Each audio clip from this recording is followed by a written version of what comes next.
उज्जैन के सिंहस्थ कुंभ पर्व में आप सभी को दिव्य ज्योति जागृति संस्थान की ओर से बहुत बहुत शुभकामनाएं। दिव्य ज्योति जागृति संस्थान की ओर से मैं श्री आशुतोष महाराज जी का शिष्य योगाचार्य स्वामी विज्ञानानंद मिशन के अंदर लगभग 12 वर्षों से मिशन में योग, आत्मयोग, ब्रह्म योग की शिक्षा और दीक्षा मानव समाज के लिए प्रेरित कर रहे हैं। इसे अभी प्रेरणा दे रहे मानव समाज को और मानव समाज के लिए उसी ब्रह्म ज्ञान की धारा को प्रवाहित कर रहे हैं।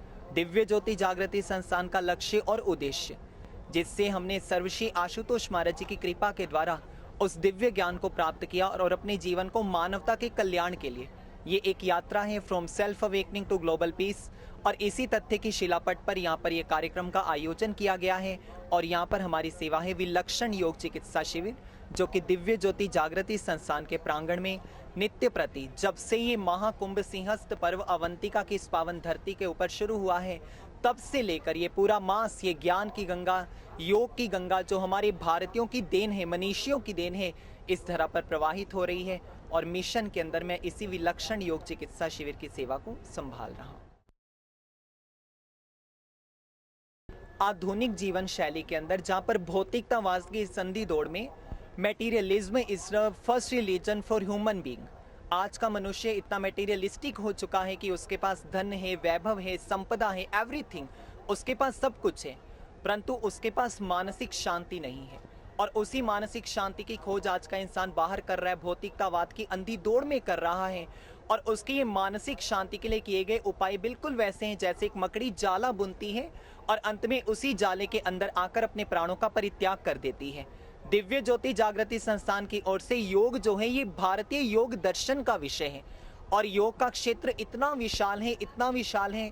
और आज यदि विकल्प के रूप में देखा जाए, आज एलोपैथी चिकित्सा हमारे भारत देश के अंदर इतनी परिव्याप्त हो चुकी है कि हम अपने आयुर्वेद के दर्शन से और योग दर्शन से दूर होते जा रहे हैं। योग और आयुर्वेद एक दूसरे के पूरक हैं, इनको एक दूसरे से अलग नहीं किया जा सकता है, बिल्कुल जैसे एक सिक्के के दो पहलू होते हैं। और इसी प्रकार ये जो योग है, यदि एलोपैथी कहूँ पुत्र है, संतान है, तो आयुर्वेद और योग माँ है। और आयुर्वेद के बिना ना तो भारत की एलोपैथी चिकित्सा का विकास हो सकता है। और दिव्य ज्योति जागृति संस्थान द्वारा इस कुंभ पर्व के अंदर योग का उद्देश्य क्या है?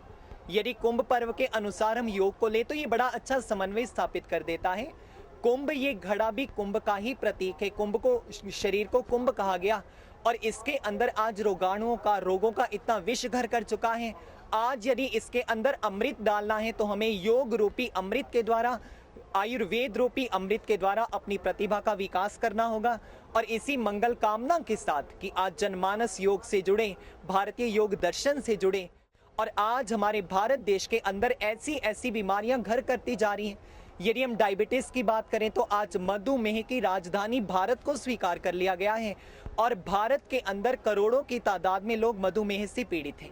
इसी प्रकार कैंसर है, ट्यूबरकुलोसिस है, इसी प्रकार डेंगू है, इतना फैल रहा है, स्वाइन फ्लू फैल रहा है। और इन्हीं सारी समस्याओं का समाधान योग के अंदर है। और योग आपकी रोग प्रतिरोधक शक्ति का जहाँ पर विकास करता है।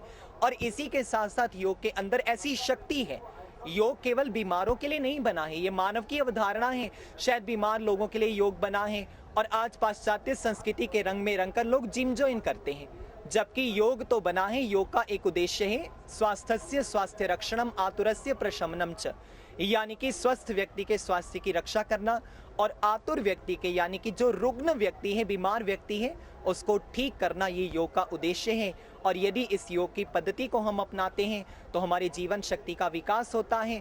और इस संसार के अंदर ऐसा कोई भी रोग नहीं है जो हमारे जीवन की शक्ति का निकास कर पाए, और यही योग का उद्देश्य है।